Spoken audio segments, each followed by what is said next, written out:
Hello बच्चों, स्वागत है एक बार फिर से तक्षशिला एजुकेशन पॉइंट के ऑनलाइन प्लेटफॉर्म पर और मैं हूं आपके साथ प्रभात कौशिक। तो बच्चों, आज की जो क्लास है हमारी ये वर्गमूल और घनमूल की 7वीं क्लास है और इससे पहले हमने टोटल 6 क्लास यूट्यूब प्लेटफॉर्म पर अपलोड करती है। तो बच्चों, जिसने अब तक पिछली क्लास नहीं देखी तो एक बार पिछली क्लास को देखिए और उसकी के बाद आप जो है आज की क्लास को कंटिन्यू करें। ठीक है, तो जितने भी कंसेप्ट होंगे छोटे छोटे बेसिक से क्वेश्चन होंगे वो सारे क्वेश्चन आपको पिछली क्लास में हमने करा दिए। तो बेटा आज हम क्वेश्चन नंबर 40 से कंटिन्यू करेंगे क्योंकि इससे पहले जो क्लास थी हमारी क्लास नंबर 6 उसमें टोटल हमने 39 क्वेश्चन जो है सॉल्व किए थे। तो आज की क्लास में हम क्वेश्चन नंबर 40 से शुरू करेंगे। ठीक है, तो क्वेश्चन नंबर 40 आपको दिख गया होगा। क्वेश्चन में लिखा हुआ है 1/√9 minus √8 minus 1/√8 minus √7 plus 1/√7 minus √6 minus 1/√6 minus √5 plus 1/√5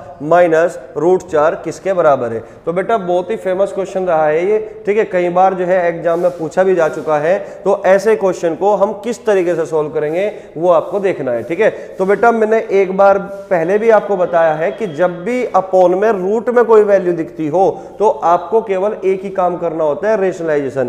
fix pattern का क्वेश्चन है, हर परिमेयकरण ही करना होगा इन सवाल के लिए। ठीक है, अब वो डिपेंड करेगा आपके ऊपर कि आप हर परिमेयकरण को कितना जल्दी कर सकते हो और कितना जो है टाइम लोगे हर परिमेयकरण करने में। ठीक है, तो देखेगा बेटा 1/√9 माइनस √8 यहां पे लिखा हुआ है। तो एक बार मैं इसको हर परिमेयकरण करके आपको दिखा देता हूं, फिर उसके बाद आपको फास्ट तरीके से करना है। ठीक है ना, अब वो फास्ट तरीका क्या होगा देखते हैं। भाई अगर हमें 1/√9 माइनस √8 का हर परिमेयकरण करना है तो इस बात का मतलब है कि बेटा हमें अपोजिट साइन से अंश और हर दोनों में मल्टीप्लाई करना होता है। अपोजिट साइन से अंश और हर दोनों में ही मल्टीप्लाई करना होता है। कहने का मतलब ये हुआ कि अपोन में √9 माइनस √8 है तो इसका अपोजिट साइन होगा बेटा √9 माइनस का अपोजिट साइन प्लस होगा और यहां पर √8। ठीक है ना, अपॉन √9 प्लस √8। ठीक है बेटा, तो ऊपर क्या बना √9 प्लस √8 बना। ठीक है ना, और नीचे क्या बना बेटा, फॉर्मूला बना a माइनस बी और a प्लस बी का। तो a माइनस बी और a प्लस बी फॉर्मूला होता है a² माइनस b² का। तो इस बात का मतलब ये हुआ कि √9 का स्क्वायर माइनस √8 का स्क्वायर, यानी कि √9 का स्क्वायर 9 और √8 का स्क्वायर 8 और बटे में क्या बचेगा, 1 बचेगा। ठीक है ना, तो √9 प्लस √8 अपॉन 1। तो यानी कि फाइनल जो हमारा निकला वो क्या निकला, √9 प्लस √8। तो आपको इसका हर परिमेयकरण करने में आपको इतने स्टेप करने की जरूरत नहीं है, आपको सेकंडों में हर परिमेयकरण करना आना चाहिए। अब वो तरीका क्या होगा आपको समझना है। ठीक है बेटा, देखेगा अगर बटे में जो वैल्यू आपको दिखती है ना बटे में √9 और √8, अगर इनके वर्गों का अंतर +1 है, अगर इनके वर्गों का अंतर क्या है बेटा, +1 है, तो आपको कुछ नहीं करना, उल्टा करके साइन चेंज कर देना है। उल्टा करके क्या कर देना है बेटा, साइन चेंज कर देना है। ठीक है ना, तो √9 का स्क्वायर 9, √8 का स्क्वायर 8, तो 9 और 8 में अंतर आया बेटा प्लस का 1, तो आपको उल्टा कर देना है और साइन चेंज कर देना है। ठीक है ना, तो उल्टा कर दो √9 प्लस √8, यानी कि अगर यहाँ पे माइनस है तो उल्टा करोगे तो प्लस हो जाएगा, अगर यहाँ प्लस होता तो उल्टा करते तो माइनस हो जाता। बात समझ में आई। ठीक है, अब यहाँ पे देखेगा इन दोनों के वर्गों के बीच में जो अंतर होगा वो +1 होगा, क्योंकि √8 का स्क्वायर 8 और √7 का स्क्वायर 7, तो 8 में से 7 घटाओगे तो 1 बचेगा प्लस का। ठीक है ना, तो उल्टा कर दो, साइन चेंज कर दो, तो √8 और ऊपर ये √7। ठीक है बेटा, तो आप जब साइन चेंज करोगे यहाँ पे माइनस की जगह ऊपर जाके प्लस होगा, लेकिन ये वाला जो माइनस होगा इसको भी माइनस कर देगा और इसको भी माइनस कर देगा। बात समझ में आई। ठीक है, इसी प्रकार अगर मैं बात करूं इसकी, √7 का स्क्वायर 7, √6 का स्क्वायर 6। ठीक है ना, 7 माइनस 6 यानी कि प्लस का 1 होगा, तो अगर प्लस का 1 है तो उल्टा कर दो और साइन चेंज कर दो, √7 प्लस √6। बात समझ में आई। ठीक इसी प्रकार अगर मैं यहाँ पे बात करूं √6 का स्क्वायर 6, √5 का स्क्वायर 5, तो उल्टा करके साइन चेंज करोगे तो √6 और √5, यानी कि यहाँ पे माइनस है तो उल्टा होगा तो प्लस होगा बीच में, लेकिन ये माइनस क्या कर देगा, इसको भी माइनस और इसको भी माइनस। ठीक इसी प्रकार बेटा इसको करना है, उल्टा करके साइन चेंज कर दोगे, यहाँ माइनस है तो ऊपर जाके प्लस हो जाएगा। ठीक है ना, तो ये हो गया आपका। इतनी बात अगर आपके समझ में आई तो अब क्वेश्चन में कुछ भी नहीं है, ठीक है ना। तो इस तरीके से बेटा हम रेशनलाइजेशन करते हैं सेकंडों में, ठीक है ना। हर परिमेयकरण का सबसे बेहतरीन तरीका है ये, जब भी वर्गों के बीच में अंतर +1 होगा तो उल्टा करके आपको केवल साइन चेंज करना है। अगर प्लस है तो माइनस कर देना है और माइनस है तो प्लस कर देना है, ठीक है बेटा। चलिएगा, अब जो यहाँ पे कट रहा होगा काट लो, तो ये कैंसिल आउट हुआ, ये माइनस का था, ये प्लस का, ये प्लस का और ये माइनस का, ये माइनस का और ये प्लस का, तो यहाँ पे बचा √4, यहाँ पे बचा √9, तो √9 यानी कि 3, √4 की वैल्यू कितनी होगी 2, तो आंसर हुआ बेटा 5, जो कि हमारा कौन सा ऑप्शन होगा, ये हमारा ऑप्शन होगा सी। तो उम्मीद है कि क्वेश्चन अच्छे से समझ में आया होगा। ये आपको मैंने यहाँ पर रेशनलाइजेशन करके पूरा मतलब स्टेप बाय स्टेप आपको समझाया, लेकिन आपको अब इस तरीके से रेशनलाइजेशन नहीं करना, आप जो है सेकंडों में ही रेशनलाइजेशन करोगे, ठीक है ना। किस तरीके से कि अगर बटे में वैल्यू जो भी दे रखी होगी उनके वर्गों के बीच में अंतर अगर +1 है तो उल्टा करके साइन चेंज करना है। तो मैं बार बार इस बात को बोल रहा हूं क्योंकि इसका यूज बहुत ज्यादा होगा, ठीक है ना। रेशनलाइजेशन करते समय हम इसका यूज बहुत ज्यादा करेंगे, बहुत क्वेश्चनों में करेंगे, ठीक है। चलिएगा, तो नेक्स्ट क्वेश्चन की ओर बढ़ते हैं भाई, ठीक है बेटा। तो बच्चों क्वेश्चन में लिखा हुआ है 1/√9 - √8, इसकी वैल्यू क्या होगी। ऑप्शन है हमारे पास 4, पहला ऑप्शन है 3 + 2 √2, बी ऑप्शन है 2 × 3 + √2, और तीसरा ऑप्शन है बेटा 3 - 2 √2, और चौथा ऑप्शन है बेटा 1/2 3 - 2 √2, ठीक है। तो किस तरीके से हमें करना है, तो एक बात मैं पहले भी बता चुका, फिर से मैं रिप्लाई कर वो बात कर रहा हूं आपको, ठीक है ना। बात कर रहा हूं कि जब भी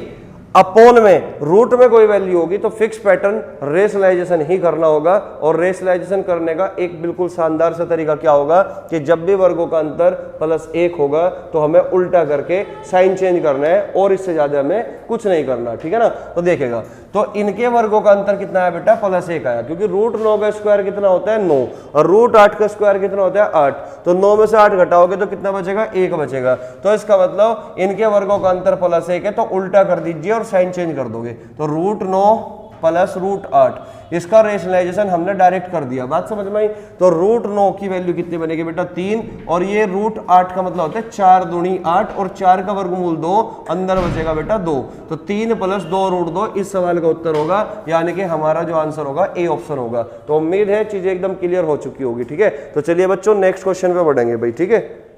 तो चलिए बच्चों, आपके सामने एक शानदार सा खूबसूरत सा क्वेश्चन आ चुका है जिसमें लिखा हुआ है यदि a = 5 + 2 √6 हो तो √a - 1/√a का मान क्या होगा। ऑप्शन हमारे पास 4 है, ऑप्शन ए 2 √2, ऑप्शन बी 3 √2, और ऑप्शन सी है बेटा 2 √3, और डी ऑप्शन है हमारे सामने 3 √3। तो इन्हीं में से कोई सा एक आंसर होगा। तो सबसे पहले बच्चों आप जो है वीडियो को एक बार पॉज करो और एक बार बनाने की कोशिश करो, उसी के बाद जो है आप अपना आंसर मैच करना, ठीक है। तो चलिए बच्चों करते हैं अभी शुरू, ठीक है ना।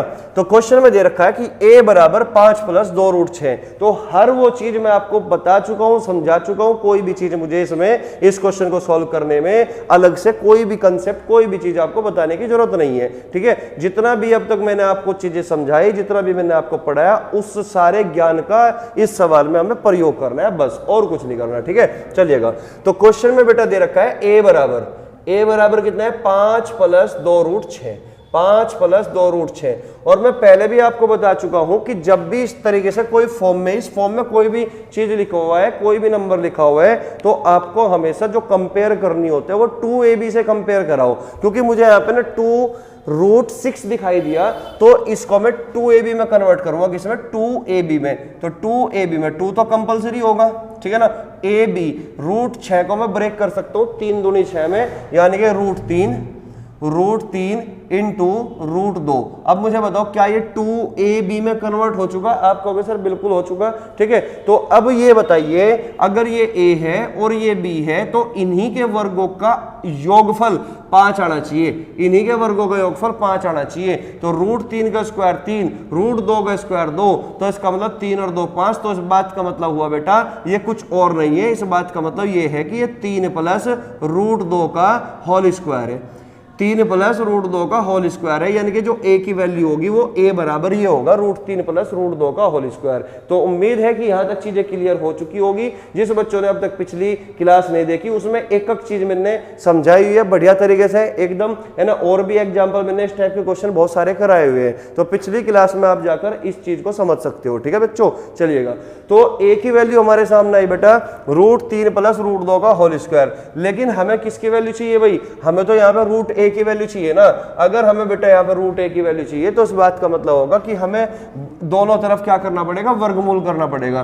तो यानी कि √a बराबर वर्गमूल कर दिया दोनों तरफ, तो क्या मिलेगा? √3 प्लस रूट 2। जब इसका वर्गमूल करोगे तो यही बचेगा ना। तो √a की वैल्यू हमारे पास कितनी आई? √3 प्लस रूट 2। अब हमें साथ साथ में क्या वैल्यू और चाहिए बेटा? हमें 1/√a की वैल्यू और चाहिए, 1/√a। तो 1/√a की वैल्यू क्या होगी बेटा? 1/√a। अब बात को समझो, इसको अपॉन में ले जाओ, यानी कि 1/√3 प्लस रूट 2। अब आप मुझे एक बात बताइए, अगर इसको आप अपॉन में लेकर जाओगे 1/√3 प्लस रूट 2, तो अगर वर्गों का अंतर +1 है तो उल्टा करके साइन चेंज करना है। तो √3 का स्क्वायर 3, रूट 2 का स्क्वायर 2, तो 3 और 2 के बीच में अंतर हुआ 1। तो आप उल्टा करके साइन चेंज कर दो, क्योंकि मैं आपको पहले से ही बता रहा हूं कि जब भी बटे में रूट में वैल्यू अगर दिखती है तो हमेशा उसका रेशनलाइजेशन ही होता है। ठीक है ना। तो यहाँ पर रूट में, ये भी वैल्यू रूट में, तो यानी कि वर्गों का अंतर +1 है, तो उल्टा करके साइन चेंज करोगे तो √3 माइनस रूट 2, √3 माइनस रूट 2। तो यहाँ पे √a की वैल्यू ये रही, और 1/√a की वैल्यू कितनी निकाल ली बेटा? √3 माइनस रूट 2। और हमें निकालना बेटा यही है कि √a माइनस 1/√a। तो यहाँ से √a की वैल्यू कितनी आई भाई? √3 प्लस रूट 2। अब इसमें से हमें माइनस क्या करना है बेटा? √3 माइनस रूट 2 को। तो √3 माइनस रूट 2 को जब आप माइनस करोगे तो आंसर क्या मिलेगा? √3 में से √3 घटेगा, 0 होगा। तो √2 माइनस के √2, तो 2 √2 बचेगा, क्योंकि √3 तो कैंसिल आउट होगा। तो आंसर हुआ हमारा ए ऑप्शन। तो उम्मीद है चीजें एकदम से क्लियर हुई होगी। कुछ नहीं करना, बड़ा सिंपल सवाल है और बहुत ही पूछे जाने वाला क्वेश्चन है, कई बार पेपर में रिपीट भी हो चुका। ठीक है ना। हो सकता है कि इस बार डाटा चेंज करके इस टाइप का क्वेश्चन आपको देखने को मिले किसी भी वनडे एग्जाम में। ठीक है ना। चलिएगा, तो एक बार फिर से समझा देता हूं। a की वैल्यू दे रखी है 5 प्लस 2 √6। जब भी बच्चे आपको इस फॉर्म में कोई नंबर मिल जाए तो हमेशा जो यहां पे मिलेगा ना, इसको 2ab की फॉर्म में तोड़ना है, हमेशा 2ab की फॉर्म में।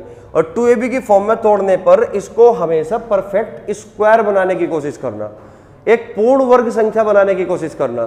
अगर पूर्ण वर्ग संख्या बन जाती है तो हमारा हो जाता है काम आसान बिल्कुल। ठीक है ना। फिर उसके बाद हम √a की वैल्यू निकाल लेते हैं, फिर उसके बाद 1/√a की वैल्यू निकाल लेते हैं। तो इस तरीके से हमने पूर्ण वर्ग बना लिया, a की वैल्यू हमारी आई, और इसको फिर हमने कैलकुलेशन करने के बाद सोल्व कर लिया। तो उम्मीद है चीजें बिल्कुल समझ में आई होगी। तो नेक्स्ट क्वेश्चन की ओर बढ़ते हैं अभी। ठीक है, तो चलिए बच्चों, क्वेश्चन नंबर 43 में लिखा हुआ है कि 1/√9 माइनस 1/√11 अपॉन में है 1/√9 प्लस 1/√11 इंटू 10 प्लस √99/x बराबर है 1/2 हो। तो x की वैल्यू क्या होगी? ऑप्शन है हमारे पास 2, 3, 4 और इनमें से कोई नहीं, नन ऑफ दीज। ठीक है। तो एक बार बेटा वीडियो को पॉज करना, उसके बाद जो है इसको सॉल्व करो। ठीक है ना। बहुत बढ़िया सवाल है, कई बार जो है पेपर में पूछा जा चुका, डाटा चेंज कर करके। ठीक है। तो चलिए बच्चों, देखते हैं किस तरीके से करना है इस सवाल को। ठीक है। अब आप मुझे एक बात बताओ, मैंने आपको पिछली क्लास में भी एक बात समझाई थी कि जैसे कि 1/3 मैंने यहाँ पे लिखा और यहाँ पे 1/5 लिखा, तो मुझे बताओ इन दोनों का एलसीएम क्या होगा? अगर हमें इनको जोड़ना है तो एलसीएम लेना पड़ेगा 3, 5 का।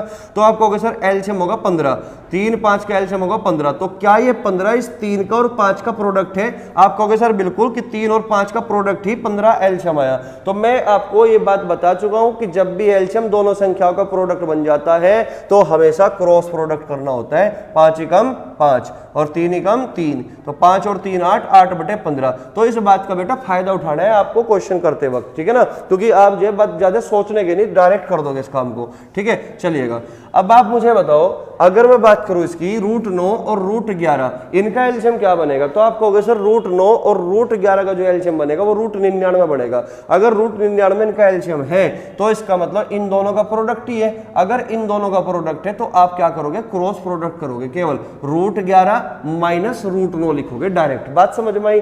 ठीक इसी प्रकार अगर मैं यहाँ पे अपोन में देख पा रहा हूं कि √9 √11 का एलसीएम भी 99 होगा, तो इसका मतलब यहाँ पे भी 99 और यहाँ पे भी 99, तो क्या 99 से 99 कट नहीं जाएगा? आप कहोगे सर बिल्कुल कटेगा। तो इस बात का मतलब मैं डायरेक्ट लिख देता हूं कि √11 माइनस √9 अपोन में बनेगा √11 प्लस के √9।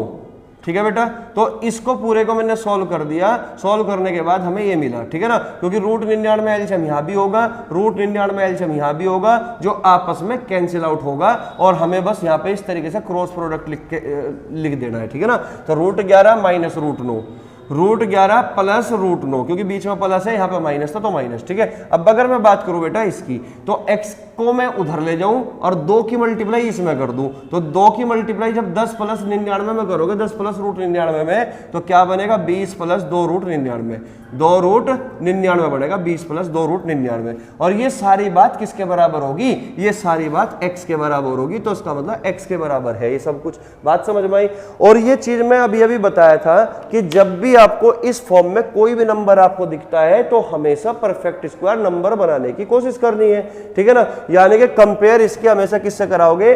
2ab से कंपेयर कराओगे, तो आपको इसको 2ab की फॉर्म में तोड़ लेना है, 2ab की फॉर्म में। जब आप इसको 2ab की फॉर्म में तोड़ोगे तो क्या बनेगा? 2 × √11 × √9। ठीक है ना, तो मैं यहां पे दिखा देता हूं, 2 × √11 × √9, 11×99 बनेगा। तो अगर इनके वर्गों का योगफल 20 आया, अगर इनके वर्गों का योगफल 20 आया, तो इस बात का मतलब ये होगा कि ये कुछ और नहीं है, ये √11 प्लस √9 का होल स्क्वायर है। आप कहोगे सर बिल्कुल √9 और √11 का ही होल स्क्वायर है। ठीक है, तो इसको मैं लिख देता हूं √11 माइनस √9 अपॉन √11 प्लस √9। ठीक है, और यहां पर क्या बनेगा? ये √11 और प्लस √9 का होल स्क्वायर बनेगा, √11 प्लस √9 का होल स्क्वायर ही बनेगा। बात समझ में आई? तो इससे बेटा ये कैंसिल आउट होगा पावर, तो यहां पे हमें क्या मिला? यहां पे मिला बेटा √11 माइनस √9 इंटू √11 प्लस √9, तो ये a माइनस बी है और ये a प्लस बी है, तो a माइनस बी और a प्लस बी की फॉर्म में लिखा हुआ है। ये होता है हमारा फॉर्मूला a² माइनस b²। तो √11 का स्क्वायर कितना? 11, √9 का स्क्वायर कितना? 9, तो 11 में से 9 घटाओगे बचेगा कितना बेटा? 2। तो इस बात का मतलब हमारे सवाल का जो उत्तर होगा वो भी क्या होगा? 2 होगा, जो कि हमारा ऑप्शन कौन सा होगा बेटा? A option. तो उम्मीद है बिल्कुल आसान तरीके से हमने समझाने का प्रयास किया और आपको समझ में भी आया होगा। ठीक है ना, इस तरीके से कुछ चीजें हमेशा जब क्वेश्चन को हम सॉल्व करते हैं, कुछ चीजें हमें मेंटली सॉल्व करना होता है। ठीक है ना, अगर आप एक एक स्टेप को लिखोगे तो पूरा बोर्ड भर जाएगा और आप कहोगे कि भाई कितना बड़ा तरीका बताया। ठीक है ना, तो इस तरीके से पेपर में बहुत सारी चीजें हमें मेंटली ही सॉल्व करनी होगी और तभी आपकी स्पीड बढ़ेगी। ठीक है, चलिएगा नेक्स्ट क्वेश्चन की ओर बढ़ते हैं भाई। Question number 44। तो क्वेश्चन में लिखा हुआ है कि निम्नलिखित में से किस संख्या का वर्गमूल एक परिमेय संख्या होगी। तो सबसे पहले आपको यह पता होना चाहिए कि परिमेय संख्या क्या होती है। परिमेय संख्या मतलब रेशनल नंबर होता है। ठीक है ना, परिमेय संख्या हमने नंबर सिस्टम में बढ़िया तरीके से एकदम डिस्कस किया था, तो जिस बच्चे की याद है वो समझ चुका होगा कि परिमेय संख्या का मतलब होगा क्या। तो एक बार फिर से मैं बता देता हूं कि परिमेय संख्या का मतलब होगा बच्चे कि जिस संख्या को p/q की फॉर्म में लिखा जा सके, जिस संख्या को हम भिन्न के रूप में लिख सकते हैं और जिसमें अंश और हर दोनों ही इंटीजर हो, पूर्णांक हो, और q नॉट इक्वल टू 0, यानी कि जिस भी संख्या को हम p/q की फॉर्म में लिख सके उसी को हम क्या बोलते हैं? परिमेय संख्या। p भी इंटीजर हो यानी कि पूर्णांक हो, q भी इंटीजर हो यानी कि पूर्णांक हो, लेकिन q कभी भी 0 के बराबर नहीं हो सकता। तो क्या सर p 0 के बराबर हो सकता है? तो बिल्कुल p 0 के बराबर हो सकता है, क्योंकि 0 भी एक इंटीजर होता है, एक पूर्णांक होता है। ठीक है, तो इस बात को समझ में आ चुकी होगी आपके। तो अब सवाल को समझते हैं, सवाल में क्या दिया हुआ है। ठीक है ना, तो क्वेश्चन में दिया हुआ है बेटा कि निम्नलिखित में से किस संख्या का वर्गमूल, यानी कि हम 4 ऑप्शन है हमारे सामने 0.4, 0.09, 0.9, 0.025 कि ऐसी कौन सी संख्या है कि अगर मैं इनका वर्गमूल कर दूं तो वर्गमूल करने के बावजूद भी ये P अपॉन Q की फॉर्म में लिखा जा सके। इस बात का मतलब केवल इतना सा है। आप मुझे एक बात बताओ, अगर मैं इसका वर्गमूल करता हूं तो इस बात का मतलब यही तो होगा कि 4/10 है भाई, इसका मतलब यही तो होगा 4/10 और 4 का वर्गमूल कितना होगा 2। तो मुझे बताओ क्या √10 का वर्गमूल पॉसिबल है? √10 का वर्गमूल क्या होगा 3 पॉइंट समथिंग होगा, यानी कि √10 का वर्गमूल इंटीजर नहीं बनेगा, यानी कि Q जो होगा हमारा पूर्णांक नहीं बनेगा। तो इस बात का मतलब है इसको मैं P अपॉन Q की फॉर्म में नहीं लिख सकता, तो इसका मतलब ऑप्शन ए हमारा आंसर भी नहीं हो सकता। अगर मैं दूसरे ऑप्शन की बात करूं तो क्या इस बात का मतलब ये होगा बेटा 9/100, भाई पॉइंट हटा दोगे ना, इसका मतलब है 1 और 2 0 तो 2 0 लगा दी, इसका वर्गमूल करना है। तो जब आप वर्गमूल कर दोगे 9 का वर्गमूल 3, 100 का वर्गमूल 10, तो P अपॉन Q की फॉर्म में लिखा जा चुका। तो इसका मतलब P जो है इंटीजर है, यानी कि 3 एक पूर्णांक है, 10 भी एक पूर्णांक है, इसको हमने P अपॉन Q की फॉर्म में लिख दिया। तो आंसर तो बेटा हमारा बी ऑप्शन होगा। बात समझ में आई? लेकिन अगर मैं 0.9 की बात करूं तो 9/10 लिखा है और यहाँ पे 10 का वर्गमूल पॉसिबल नहीं है, तो इसका मतलब ये भी हमारा परिमेय संख्या नहीं बनेगी। इस बात का मतलब है बेटा 25/1000 और 1000 का हम वर्गमूल नहीं कर सकते क्योंकि 1000 का घरमूल होता है, वर्गमूल नहीं होता। तो इसका मतलब इसको भी हम P अपॉन Q की फॉर्म में नहीं लिख सकते। तो आंसर हुआ हमारा बी ऑप्शन। तो बिल्कुल इजी सवाल था, डाटा आसान था, ठीक है ना, तो आसान क्वेश्चन था, इसलिए इस तरीके से आप कर सकते हो। तो आप जो है अगला क्वेश्चन अभी देखोगे, उस सवाल को करके बताना है। ये जो सवाल होगा जो मैं अगला अभी दिखाऊंगा आपको, वो सीपीओ का आया हुआ क्वेश्चन है 2019 में, ठीक है। तो चलिए बच्चे नेक्स्ट क्वेश्चन पे बढ़ेंगे भाई हम, ठीक है। तो क्वेश्चन में लिखा हुआ है कि निम्नलिखित में से किसका वर्गमूल एक परिमेय संख्या होगी, और हमारे पास 4 ऑप्शन है। पहला ऑप्शन है 6250.49, बी ऑप्शन है 1250.49, सी ऑप्शन है 5768.28 और डी ऑप्शन है बेटा 1354.24, ठीक है। ये जो क्वेश्चन है 2019 में कभी सीपीओ में पूछा हुआ था, ठीक है ना, तो ये प्रीवियस का क्वेश्चन है। तो इस क्वेश्चन को एक बार बनाने की कोशिश जरूर करना और उसके बाद बेटा आप अपना तरीका चेक करना और हमारा तरीका चेक करना, क्योंकि जो ये क्वेश्चन है ना, इससे पहले वाला जो क्वेश्चन था वो तो बिल्कुल इजी डाटा था, बिल्कुल आसान डाटा था। तो आप जो है देख के ही बता सकते थे कि कौन सी संख्या, कौन सा ऑप्शन हमारा परिमेय संख्या हो सकती है वर्गमूल करने के बाद। लेकिन इसको कब तक सोल्व करोगे? यहाँ पे तो बड़ी बड़ी संख्याएं है ना, अब बड़ी बड़ी संख्याएं हैं तो इस बात का मतलब है इस सवाल को सोल्व ही नहीं करना। हमने जो आपको पहली क्लास में वर्गमूल घनमूल की क्लास में आपको तरीके बताए थे, हथियार दिए थे, वेपन्स दिए थे, उनका इस्तेमाल करना है बस यहाँ पे, ठीक है। अब आप मुझे एक बात बताओ, मैंने आपको एक बात बताई थी कि अगर कोई भी नंबर परफेक्ट स्क्वायर नंबर है, पूर्ण वर्ग संख्या है, तो आप मुझे ये बता दो क्या उस संख्या का यूनिट डिजिट कभी 2, 3, 7, 8 में से हो सकता है क्या? अगर ये सारी की सारी संख्याएं परफेक्ट स्क्वायर नंबर है तो इनका यूनिट डिजिट कभी भी 8 नहीं हो सकता। क्लियर हुई बात? तो आपको सी ऑप्शन दिख गया होगा, इनका यूनिट डिजिट कभी 8 नहीं हो सकता, लेकिन यहां पे यूनिट डिजिट क्या है? 8 है। तो इस बात का मतलब ये हुआ कि ये कभी भी परफेक्ट स्क्वायर नंबर नहीं बनेगी। अगर ये परफेक्ट स्क्वायर नंबर नहीं बनेगी, किसी संख्या का वर्ग नहीं होगा, किसी संख्या का वर्ग नहीं होगा, तो इस बात का मतलब ये हुआ तो इसका वर्गमूल भी पॉसिबल नहीं है। बात समझ में आई? क्योंकि मैंने तुम्हें बता रखा है कि 2, 3, 7 व 8 किसी भी परफेक्ट स्क्वायर का नंबर, किसी भी परफेक्ट स्क्वायर नंबर का यूनिट डिजिट कभी भी ना तो कभी 2 बन सकता बेटा, ना कभी 3 बन सकता, ना कभी 7 बन सकता और ना कभी 8 बन सकता। और हमें इन्हीं संख्याओं का वर्गमूल निकालना है। और अगर इसका वर्गमूल निकालना है तो इसका मतलब क्या होगा कि ये जब परफेक्ट स्क्वायर नंबर ही नहीं है तो वर्गमूल कैसे पॉसिबल होगा? अगर वर्गमूल पॉसिबल नहीं है तो फिर इंटीजर फॉर्म में कैसे पॉसिबल होगा? P अपॉन Q की फॉर्म में कैसे लिख सकते हो आप? नहीं लिख सकते ना, क्योंकि जिस संख्या का भी वर्गमूल पॉसिबल है उसी संख्या को आप P अपॉन Q की फॉर्म में लिख सकते हो। आप मुझे एक बात बताओ, अगर मैं यहाँ पे 25 लिख दूं और 25 का वर्गमूल करा दूं तो 25 का वर्गमूल 5 होगा और इसको मैं 5/1 की फॉर्म में लिख सकता हूं, यानी कि P अपॉन Q की फॉर्म में लिख सकता हूं। लेकिन अगर मैं यहाँ पे बेटा 24 लिख दूं, अब 24 का वर्गमूल मैं कराऊं तो 24 का वर्गमूल पॉसिबल नहीं है। ऐसी कोई संख्या नहीं है जिसका वर्ग करने पर 24 मिले। अगर पॉसिबल नहीं है तो मैं इसको P अपॉन Q की फॉर्म में भी नहीं लिख सकता। बात समझ में आई होगी? तो इस बात का मतलब यह हुआ कि जब ये पूर्ण वर्ग संख्या ही नहीं है तो इसका मतलब इसका वर्गमूल भी पॉसिबल नहीं होगा। अगर वर्गमूल पॉसिबल नहीं होगा तो इस बात का मतलब ये P अपॉन Q की फॉर्म में नहीं लिखी जा सकती, अर्थात ये परिमेय संख्या नहीं हो सकती। तो सी ऑप्शन हमारा कैंसिल आउट हो गया केवल और केवल इस पहले पॉइंट से कि किसी भी पूर्ण वर्ग संख्या का इकाई अंक कभी भी 2, 3, 7 या 8 नहीं हो सकता। अब दूसरा हथियार मैंने बेटा आपको यह बताया था, दूसरा हथियार क्या बताया था कि हमेशा कोई भी परफेक्ट स्क्वायर अगर नंबर है, कोई भी पूर्ण वर्ग अगर संख्या है, तो उसकी लास्ट 2 डिजिट हमेशा 1 से लेकर 25 तक के वर्ग में होगी, 1 से लेकर 25 तक के वर्ग में होगी। तो लास्ट 2 डिजिट पे फोकस करो। यहाँ पे 49 है तो 7 का स्क्वायर है, 1 और 25 के बीच में है। यहाँ पे भी 49 है और यहाँ पे 24 है जो कि 18 का स्क्वायर होता है 324। इसका मतलब ये जो दूसरी अप्रोच है 1 से लेकर 25 तक, ये सेटिस्फाई करते हैं बाकी 3 ऑप्शन। अब जो तीसरा तरीका मैंने बताया था बेटा आपको, तो तीसरा तरीका मैंने आपको क्या बताया था कि अगर कोई संख्या परफेक्ट स्क्वायर नंबर है, अगर कोई संख्या परफेक्ट स्क्वायर नंबर है, उसका डिजिटल सम हमेशा या तो 1 या फिर 4 या फिर 7 या फिर 9 होगा।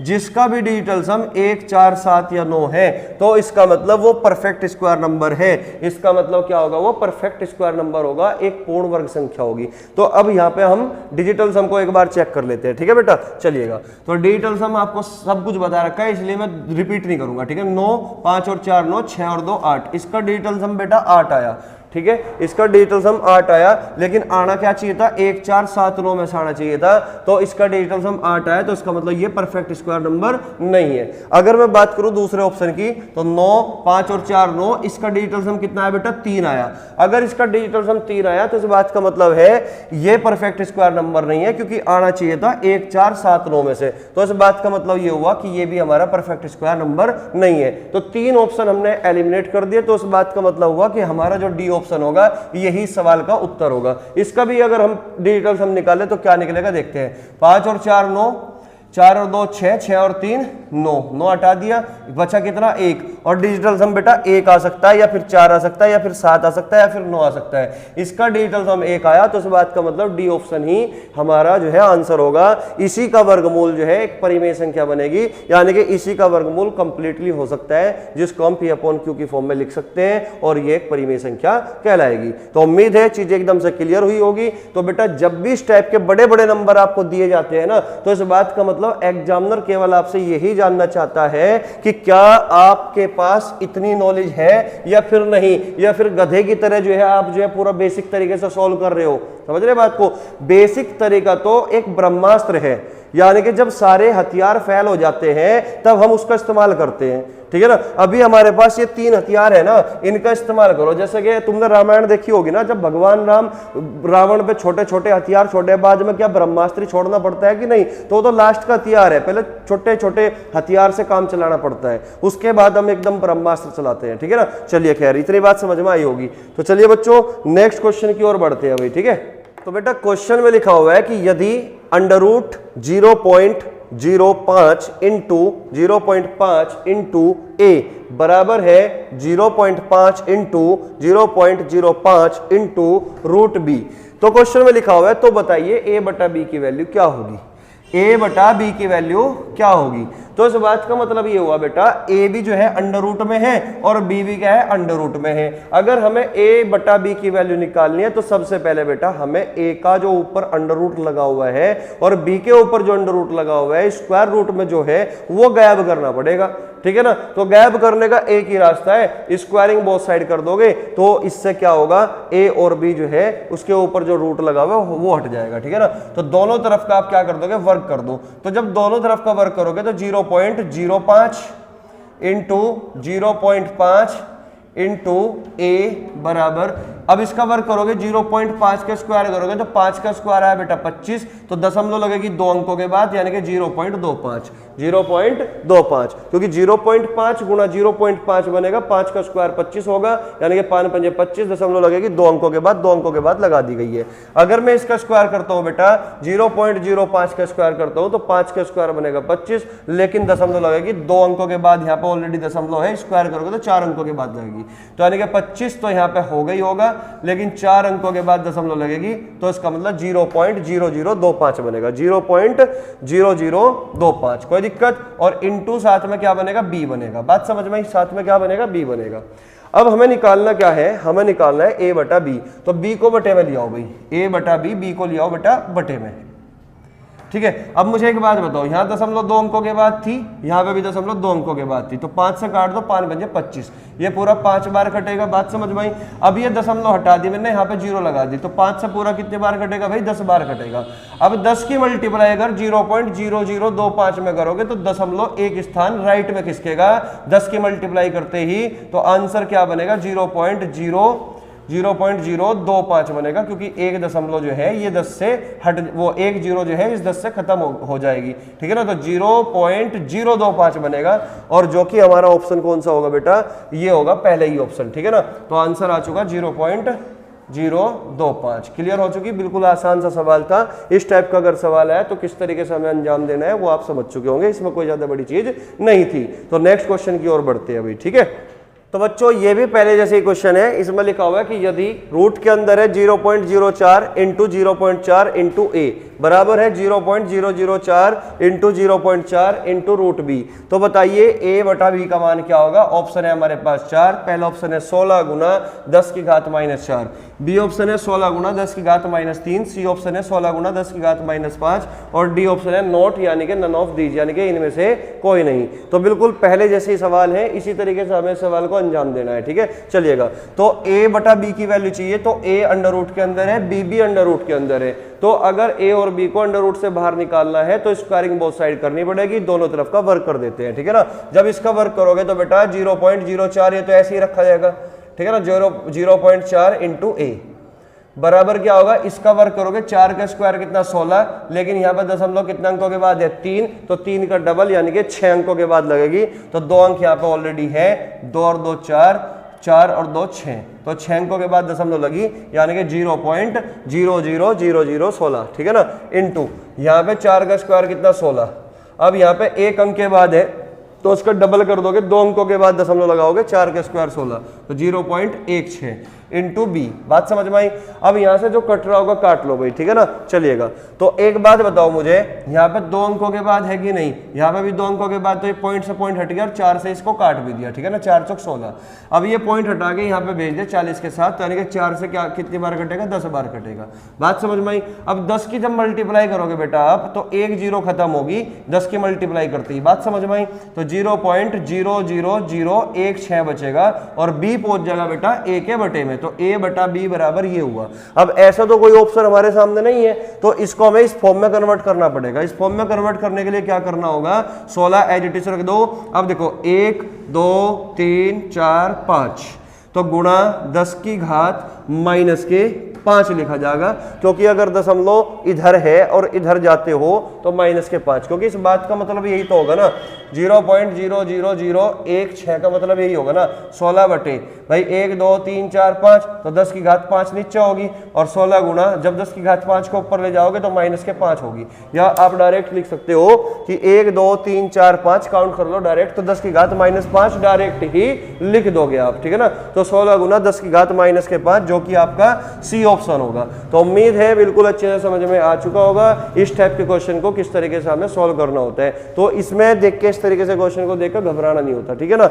चलिए फिर नेक्स्ट क्वेश्चन क्या होगा, नया कंसेप्ट क्या होगा, क्योंकि अगला जो क्वेश्चन होगा, अगला जो कंसेप्ट होगा बेटा वो ये होगा कि पूर्ण वर्ग बनाने के लिए संख्या में कितना जोड़ा या कितना घटाया जाए। तो इस तरह के ना 4 टाइप के क्वेश्चन बनते हैं। टोटल कितने टाइप के बेटा, 4 क्वेश्चन बनते हैं कि पूर्ण वर्ग बनाने के लिए संख्या में कितना जोड़ना होगा, या पूर्ण वर्ग बनाने के लिए संख्या में से कितना घटाना होगा, या पूर्ण वर्ग बनाने के लिए संख्या को कितने से गुणा करनी होगी, या पूर्ण वर्ग बनाने के लिए संख्या को किससे हमें भाग देना पड़ेगा। तो टोटल 4 तरीके से क्वेश्चन बनते हैं यहाँ पे। तो पहला टाइप बेटा हमारा यही होगा कि पूर्ण वर्ग बनाने के लिए कितना जोड़ा जाए अथवा कितना घटाया जाए। तो उसके कंसेप्ट के बारे में समझेंगे, ठीक है ना, और उसी के बाद हम क्वेश्चन पर चर्चा करेंगे, ठीक है बच्चों। तो पहले हम समझेंगे बेटा कॉन्सेप्ट क्या होगा, ठीक है। चलिएगा, तो एक बार समझते हैं, मैं हेडिंग लगा देता हूं यहाँ पे। कॉन्सेप्ट ये बनेगा, देखते हैं। तो हेडिंग लगा देता हूं पहले मैं, पूर्ण वर्ग बनाने के लिए, पूर्ण वर्ग बनाने के लिए, पूर्ण वर्ग बनाने के लिए कितना जोड़ा अथवा घटाया जाए, अथवा घटाया जाए।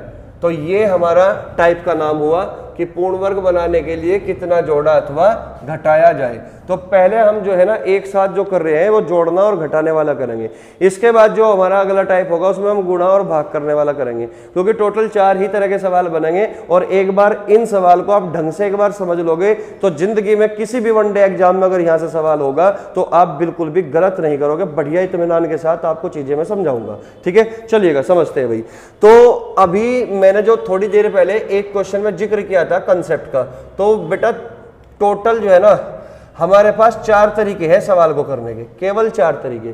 ठीक है ना, ऐसे सवाल को करने के हमारे पास 4 तरीके हैं जिसमें सवाल में लिखा होगा कि क्या जोड़ा जाए या क्या घटाया जाए। अब वे 4 तरीके कौन से होंगे, 4 हथियार कौन से होंगे, मैं उस पर चर्चा कर लेता हूं। ठीक है ना, तो पहला हथियार ये होगा कि किसी भी पूर्ण वर्ग संख्या का, किसी भी परफेक्ट स्क्वायर नंबर का यूनिट डिजिट कभी भी 2, 3, 7 व 8 नहीं बनेगा। यानी कि जोड़ने अथवा घटाने पर कभी भी यूनिट डिजिट 2, 3, 7 व 8 नहीं बननी चाहिए। बात समझ में आई? ठीक है, क्योंकि कोई संख्या हमारे पास होगी और 4 ऑप्शन होंगे। पूछ लगा सवाल में कि बताइए निम्न में से कौन सी संख्या मैं जोड़ूं, तो जोड़ने के बाद कभी भी 2, 3, 7, 8 ना बने यूनिट डिजिट। बात समझ में आई? तो यूनिट डिजिट मैं लिख देता हूं, यूनिट डिजिट कभी भी 2, 3, 7 व 8 न बने, 8 न बने। अगर बेटा बनेगी ना गलती से जोड़ने पर या घटाने पर, गलती से भी 2 बन गई या फिर 3 बन गई या फिर 7 बन गई या फिर 8 बन गई, तो इस बात का मतलब है कि वो परफेक्ट स्क्वायर नंबर नहीं होगा, वो एक पूर्ण वर्ग संख्या नहीं होगी। बात समझ में आई? ठीक है। दूसरा तरीका क्या होगा? दूसरा तरीका बेटा ये होगा कि जब भी हम संख्या में जोड़ते हैं या फिर घटाते हैं, ठीक है, तो उसकी जो लास्ट 2 डिजिट होगी वो हमेशा 1 से लेकर 25 तक के वर्ग में रहनी चाहिए। अगर ऐसा नहीं है तो बेटा वो भी कभी भी पूर्ण वर्ग संख्या नहीं कहलाएगी। तो मैं यहां लिख देता हूं लास्ट 2 डिजिट, लास्ट 2 डिजिट हमेशा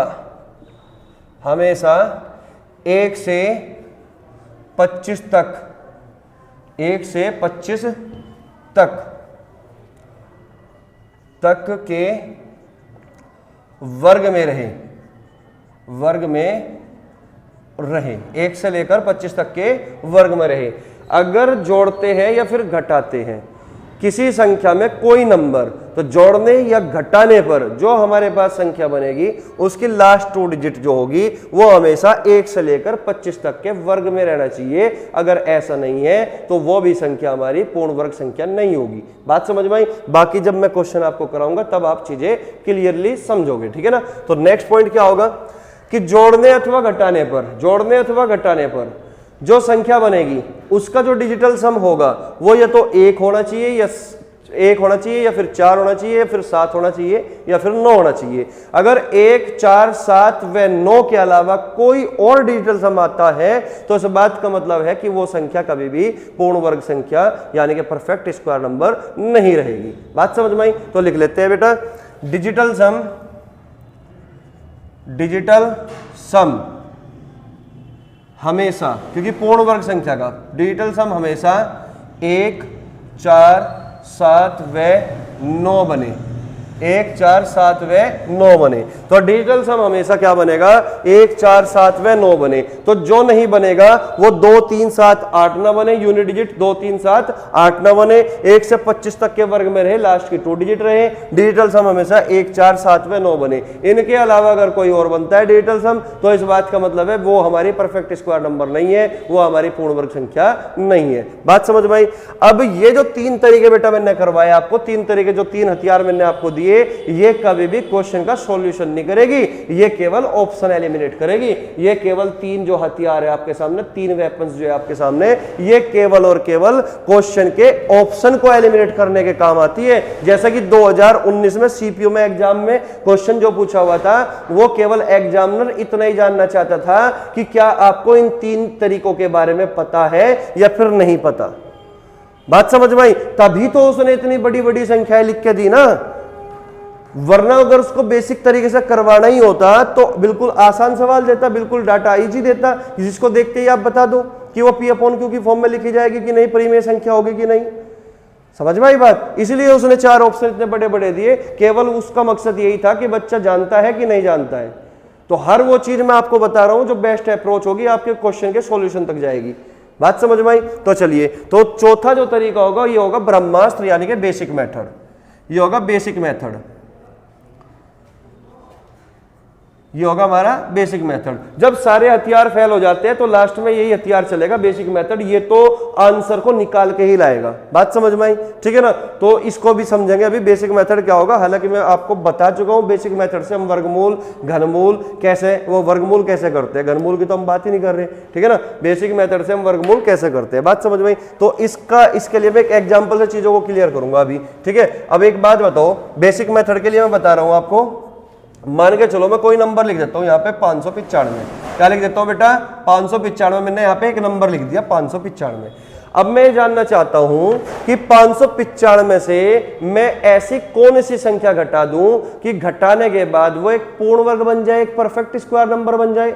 ऐसी कौन सी संख्या घटा दूं? तो बहुत ही इजी एग्जांपल लिया है मैंने, ताकि हर वो बच्चा समझ ले जिसके 1 से लेकर 25 तक के वर्ग याद है, इसलिए मैंने आसान सा एग्जांपल लिया आपके सामने।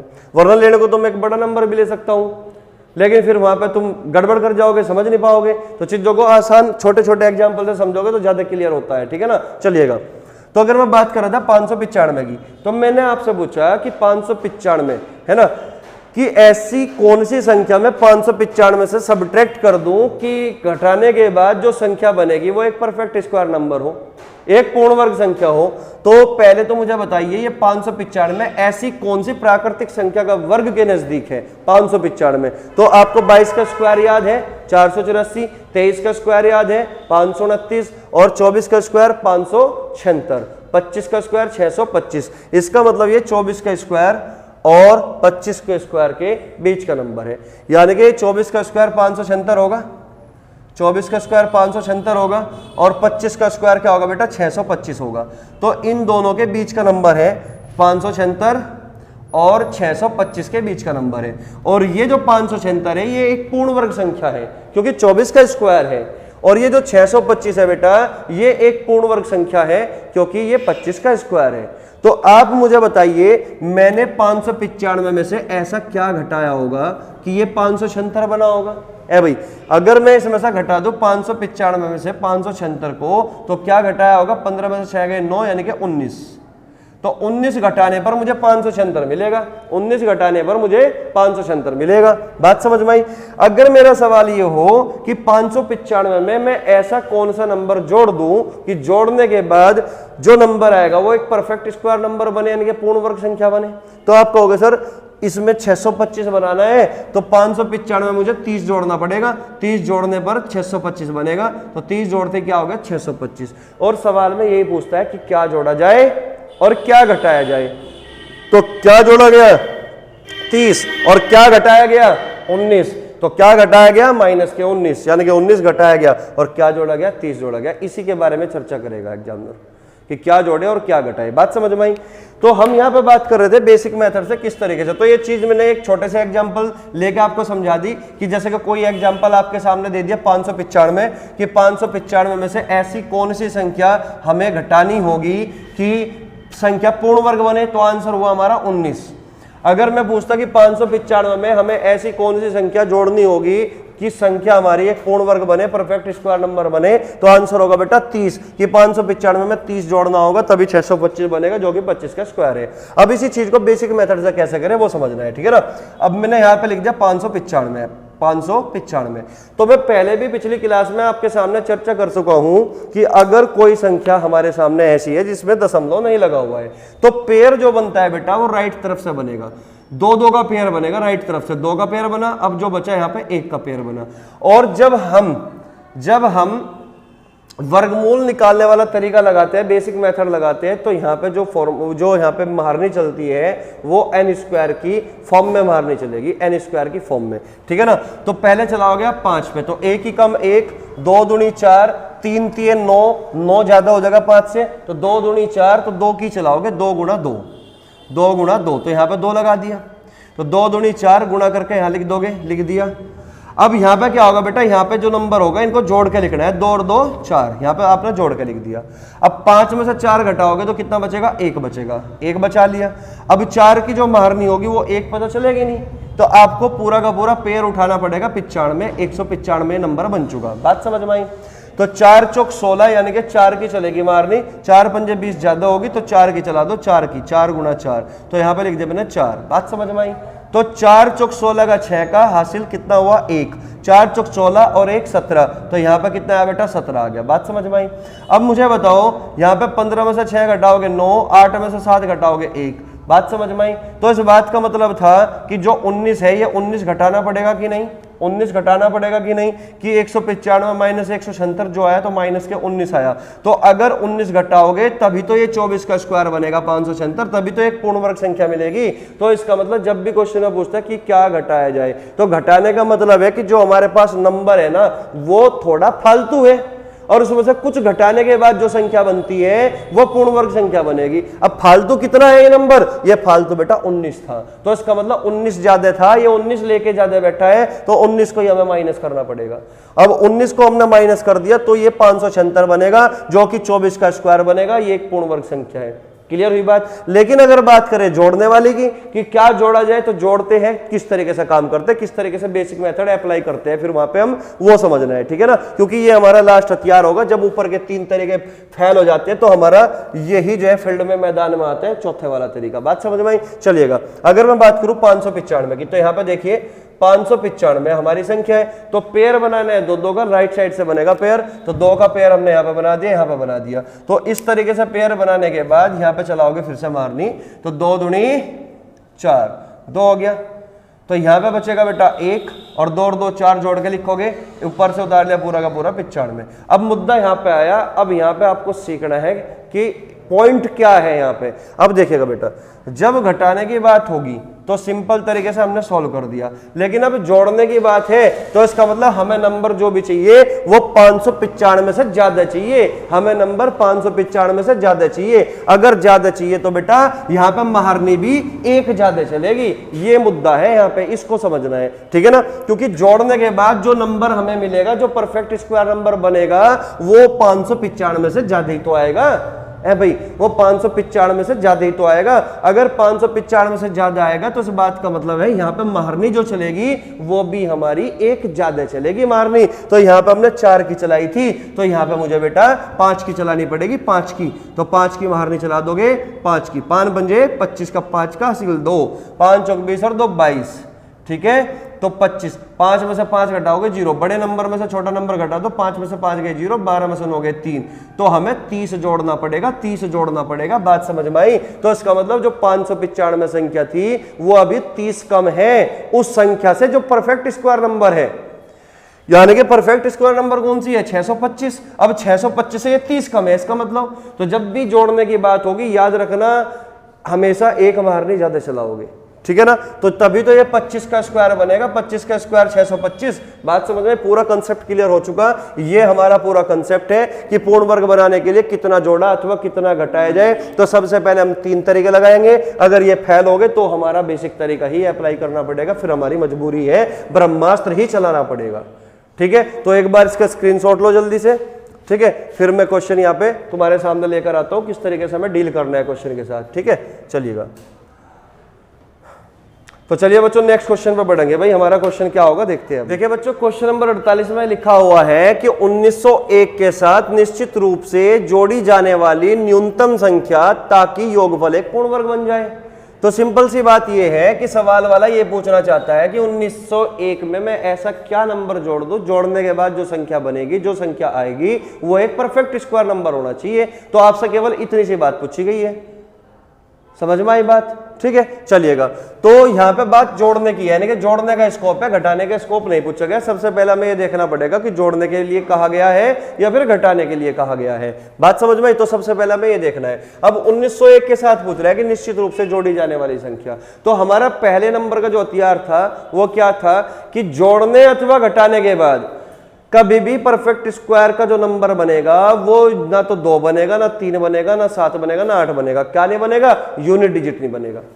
यानी कि किसी भी परफेक्ट स्क्वायर नंबर का यूनिट डिजिट 2, 3, 7 व 8 नहीं बढ़ना चाहिए। मान के चलो मैंने 35 जोड़ना है, अगर 35 जोड़ना है तो 35 जोड़ दो, 5 और 1 6, केवल फोकस करना यूनिट डिजिट पे, 5 और 1 6, 5 और 1 6, 6 तो बन सकता है। इसका मतलब ये यूनिट पहले वाले हथियार से एलिमिनेट नहीं हो पाया। दूसरा लगाओ भाई, 1 और 2 3, यहां पे यूनिट डिजिट क्या बनेगा बेटा 3 बनेगा, और आपको पता है यूनिट डिजिट कभी 3 नहीं बनना चाहिए, तो यहां पे तो ये मामला गलत हो गया, क्योंकि यहां पर क्या बनेगा यूनिट डिजिट 3 बनेगा, क्योंकि 32 में 1 जोड़ दोगे 33 बनेगा, और यूनिट डिजिट क्या होगा 3, और आप जानते हो कि परफेक्ट स्क्वायर नंबर का यूनिट डिजिट कभी भी 2, 3, 7, 8 नहीं हो सकता, और यहां पे 3 बनेगा, तो इसलिए ये ऑप्शन तो कभी आंसर मैच नहीं करेगा, ठीक है ना।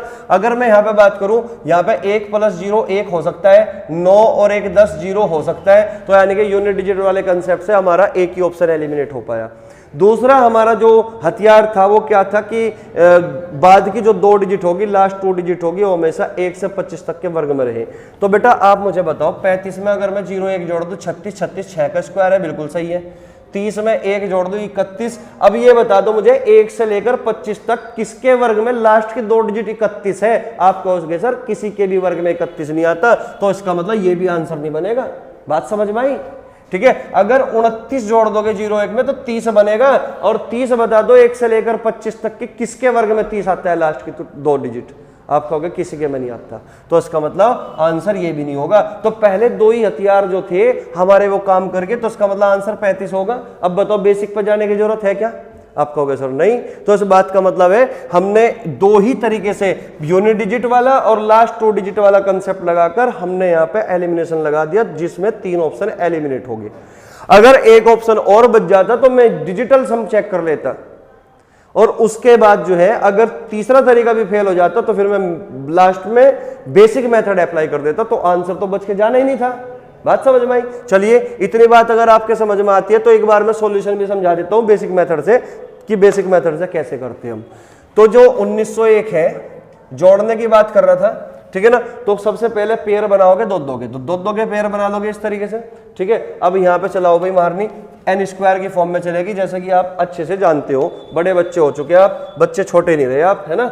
चलिएगा, तो ये बार बार मैं बता चुका हूँ, n स्क्वायर की फॉर्म में चलेगी। तो 4 चौक 16, 4 चौक 16, कितना बचा बेटा? 3 बचा। 4 और 4 8, यहाँ जोड़ के लिखते हैं, 301 आया।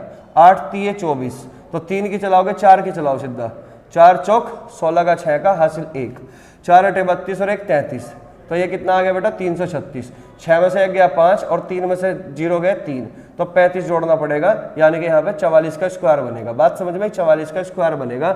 जो भी इस 1901 में अगर हम 35 जोड़ देते हैं, 35 जोड़ने के बाद जो संख्या बनेगी वो 44 का स्क्वायर होगी। मुद्दा ये है, वो परफेक्ट स्क्वायर नंबर बनेगा। यहाँ पे मैंने एक मारनी ज्यादा चलाई क्योंकि 8 3 24 30 से कम है, लेकिन आप जानते हो जोड़ने का स्कोप कहा गया, तो इसका मतलब इससे ज्यादा है वो संख्या, अगर ज्यादा है तो मारने भी एक ज्यादा चलेगी। तो आंसर कितना आ गया? 35 आ गया। तो बेसिक से हम इस तरीके से करते। बात समझ में आई? तो चलिए नेक्स्ट क्वेश्चन की ओर बढ़ते हैं। भाई नेक्स्ट क्वेश्चन क्या होगा हमारा, ठीक है, चलिएगा। तो चलिए बच्चों, क्वेश्चन नंबर जो 49 है, इसमें लिखा हुआ है कि वह छोटी से छोटी संख्या जिसे 68,621 में जोड़ने पर योग एक पूर्ण वर्ग बन जाता है, क्या होगी? तो बात जोड़ने की है, तो जोड़ने की है बेटा, तो आपको पता है कि हमारे पास 4 तरीके हैं। पहला तरीका यह होगा कि जब हम जोड़ते हैं, जोड़ने के बाद यूनिट डिजिट जो होगी वो कभी भी 2 3 7 व 8 नहीं आनी चाहिए। तो चलो चेक कर लेते हैं भाई। 4 में 1 जोड़ दो 5, 5 हो सकती है भाई। 5 में 1 जोड़ दो 6, 6 हो सकता है भाई। 6 में 1 जोड़ दो 7, 7 कभी नहीं हो सकता। तो आंसर सी हमने एलिमिनेट कर दिया, क्योंकि यूनिट डिजिट 7 देगा ये, ठीक है ना। 8 में 1 जोड़ दो 9, 9 हो सकता है भाई। तो हमारा जो पहला हथियार था वो खत्म हो चुका। दूसरा चलाते हैं भाई, है ना। जोड़ने पर लास्ट 2 डिजिट हमेशा 1 से 25 तक के वर्ग में रहे। तो 4 में हम जब 21 जोड़ते हैं तो कितना बनेगा बेटा? 25, 25 5 का स्क्वायर बनेगा। 5 में अगर 21 जोड़ते हैं तो क्या बनेगा?